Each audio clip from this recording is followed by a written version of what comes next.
don't even remember the guy's name. I'd never heard of him before, the guy who hosted it. Usually the host is like a Jimmy Kimmel or someone, I don't watch a lot of television outside of the news. I don't either. Yeah, me either. But I've generally heard of it. I mean, I know Kimmel is and all these, Jimmy Fallon. I mean, I'm not a cultural idiot on it either. But I never heard of this guy. Matter of fact, I still can't remember his name now. But the ratings, 11 million viewers. It's interesting. The host opened up the show. And no matter where you are on Trump, you're a Trump guy, you're not a Trump guy. And he just basically calls the guy a racist. I guarantee you, most people who are conservative tuned out right there and went over to football because remember it was competing with Sunday Night Football. That was it. And my point in telling you this is not to go on a long big tripe about what's going wrong with Hollywood. You all get it, but just to show you that the culture wars go both ways.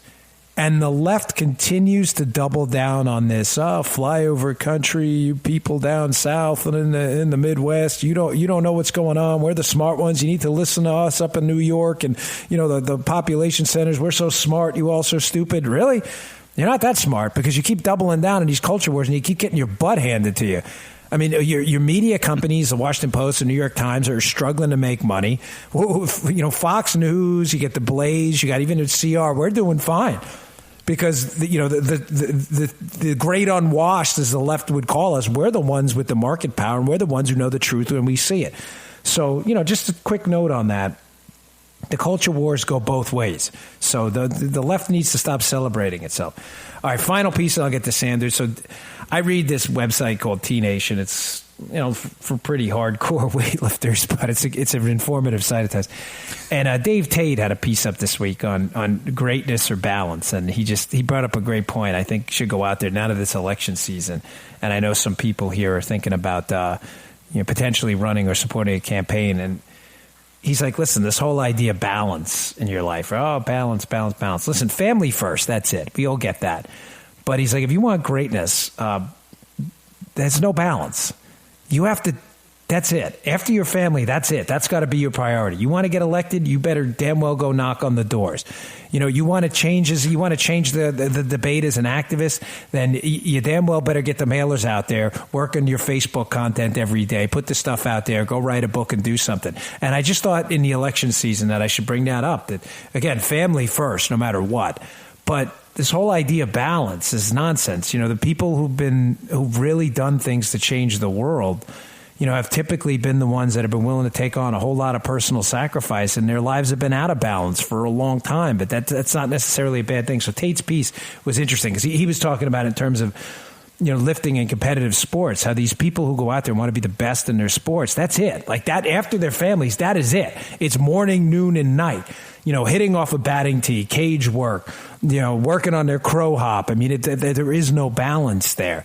And, I think sometimes we get into these flowery terms, and, that's not me. I'm about, you're going to win, let's win. All right. Getting to our topic for the week, Bernie Sanders.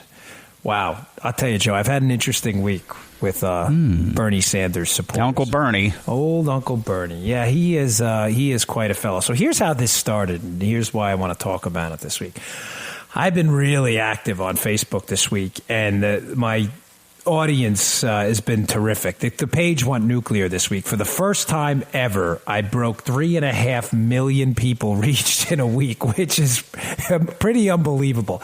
Wow. One of the posts was about this Green Beret who is being kicked out of the Army for assaulting an Afghan police officer pedophile who raped a young boy and beat up his mother. I think this Green Beret should get a medal, but he's being kicked out of the Army because they don't want to wage a war against any kind of what they're calling like cultural pedophilia. Cultural pedophilia? What are you kidding me? You're raping a young boy? Are you serious? So I put up a piece about that. That thing got 3.5 million by itself. A couple days later, I was reading, I read this Feel the Burn hashtag with Bernie Sanders supporters. And Joe, I can't. I mean, I can't believe it. There are these young kids. They're caught up in this delirium. And the threads are completely devoid of rationality or common sense. They talk about this stuff like socialism and things like that. Redistributive economic systems. Like none of this has been tried before. Like Bernie Sanders, Joe. Bernie Sanders just figured socialism out for the first time. That's why I can't read any of that. very long, it doesn't make any sense at all. No, you'll go nuts doing None. it. I have to. It's my job. And I do it because, listen, I was never a lefty, but I was an independent for a large portion of my life. And, people learned me, so to say. I got learned because I woke up and the real world kind of hit me in the face. So I put this piece up on my Facebook page, really just calling out Sanders supporters and saying, do you guys know what you're getting into? I mean, do you understand that some of the greatest environmental disasters in human history were in socialist countries? Do you understand that hundreds of millions of people have been murdered, tortured, and imprisoned in socialist countries? Do you understand that socialism is the government use of force to steal things from people? Do you understand any of this? So it was a little longer than that. You can read it yourself if you're interested. It's on my Facebook page. But the post went nuclear. It's up to over 800,000 people now that viewed it. Now, here's the kicker, Joe. This is funny. So this morning, I get a Google alert with my name on it. So I click on it. Usually it's just my own Facebook stuff. I want to make sure it went up. But it's not. It's a Reddit thread. And I'm like, Reddit?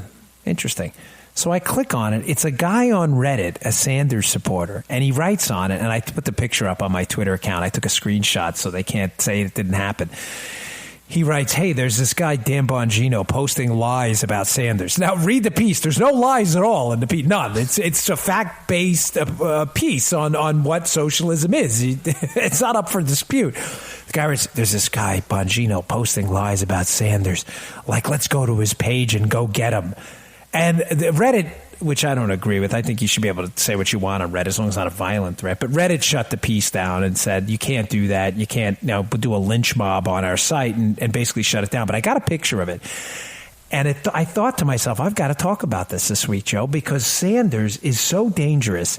His economics are so dangerous. His collectivism is so dangerous. And his stealing of liberty is so dangerous that I think his supporters that know, I'm not talking about the people who are just blindly following along. I think the supporters that really know what he's about, they understand that information is going to destroy them. Once it gets out what Sanders really stands for, so they're trying to stop it. The guy he's like, Bongino's thread is hundreds of thousands of people are reading it. We got to stop this. He was really in a panic. So I tweeted out the picture. And it's interesting because after that, I started to get Sanders supporters who wanted to debate socialism. I mean, you really, as Thomas Sowell, he had a famous quote about this. Socialism, something to the effect of, is an economic system, whatever, so devoid of common sense that only an intellectual could love it. Like, it's so bad, and the facts are so awful and deadly on the side of socialism that you really, only someone who's in the halls of academia could believe in it because they're usually the most insulated. But the people the Sanders supporters have been firing back with me, and they've been firing back with silly information. And I want to give it to you because I know you, the listener, and I've been reading a lot of comments. By the way, thank you all on my Facebook who commented on the podcast. I put out a question there on Facebook saying, "Hey, give me your likes and dislikes about the podcast." A lot of you feel like I put out good information. I appreciate that. I do a lot of homework on it, but I want to give you the information to go back and forth with these delusional Sanders supporters because they're putting out stuff that's just not true, that's inaccurate, and they're claiming conservatives are lying. Here's one of the things they're saying.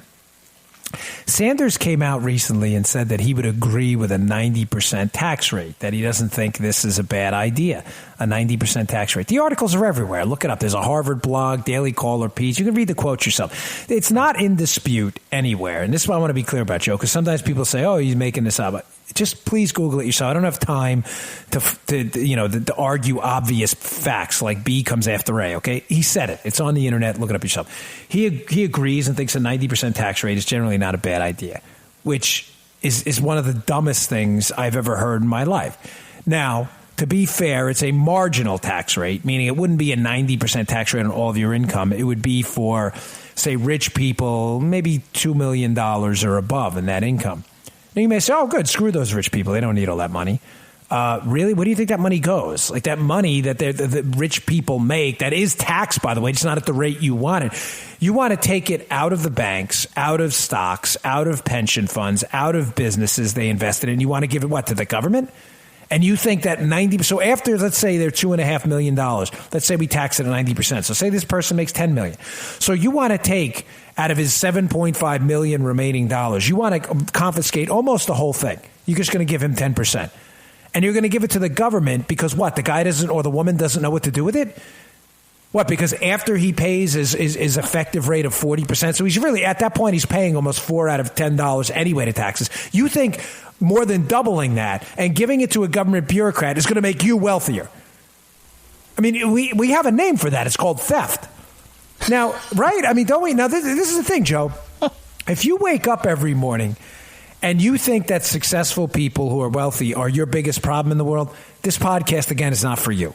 Because you're blind, you're wasting my time, you're wasting the world's time, you're basically lazy, and you just don't want to work. You don't. You want to take other people's money. That's it. It's plain and simple. There you go. Right, because you're not arguing, keep in mind, Joe, they're not arguing that, the old rich people aren't paying taxes. They are paying taxes. They're saying You're not giving us enough. It's a different argument. I'm not, no one here is suggesting, people who are wealthy should not pay taxes. We have a military, a court system to finance, a constitutional role of government. But you have these people out there. If you wake up envious every morning and you think that rich people are doing you in or screwing you and are somehow stealing your money, there's nothing I can say to you. But to the people out there who are economically literate and actually care about this, if you really believe bureaucrats and elected officials confiscating massive amounts of money from successful business owners is somehow going to make you richer, you are an absolute lost cause. Government has zero incentive to spend other people's money well. They don't have a cost incentive because they don't care. It's not their money. They don't care what the cost of their new programs are. It's not coming out of their pocket. They don't care about the quality of the new programs either because they're not on them. The one program they were on, Obamacare, they pulled themselves out of in Congress because they didn't want anything to do with it. I mean, what part of this are you not getting? Now, on that 90% tax rate, some of the Sanders, it's amazing that they put this on social media. It's like, I don't know what I'm talking about. I'm going to advertise it on social media. They'll say, a Republican president, Eisenhower, there was a 90% tax rate. They are correct about that. Yep. You are absolutely right. But here's what they don't tell you. Again, nobody paid that 90% tax rate under Eisenhower. Nobody paid it.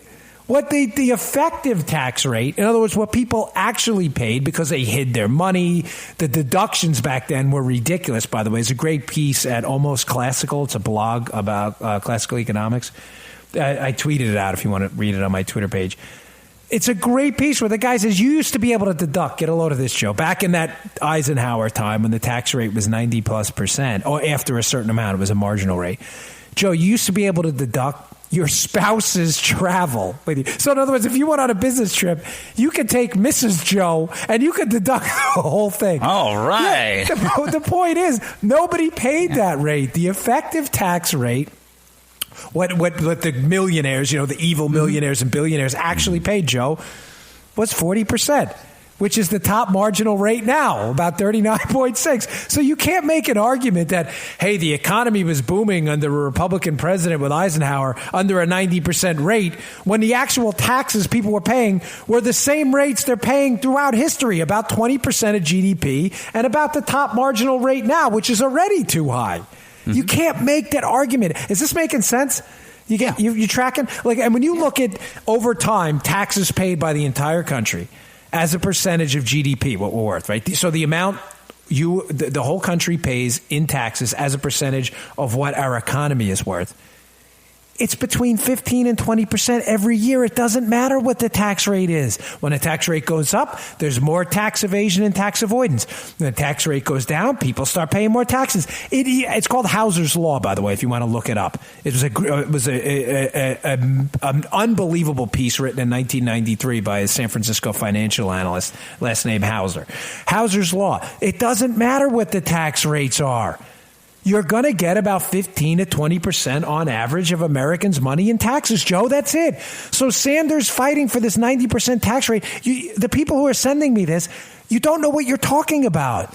The fact that you're willing to advertise your ignorance on social media is frankly a bit disturbing. Nobody paid the rate. So few people paid that rate, it was inconsequential to our national tax load. You can't say the economy boomed under a tax rate no one used. So, send it to me, and I'm just going to knock you down every time because it's just silly. 90% tax rate. Yeah, great. Let's get a tax rate nobody pays. That makes a lot of sense. All right, here's another one I've been getting. Joe, they love this one. The whole, Scandinavia thing. Sweden. Sweden, this isn't socialism. Yeah. It's democratic socialism. Look at Sweden. It's such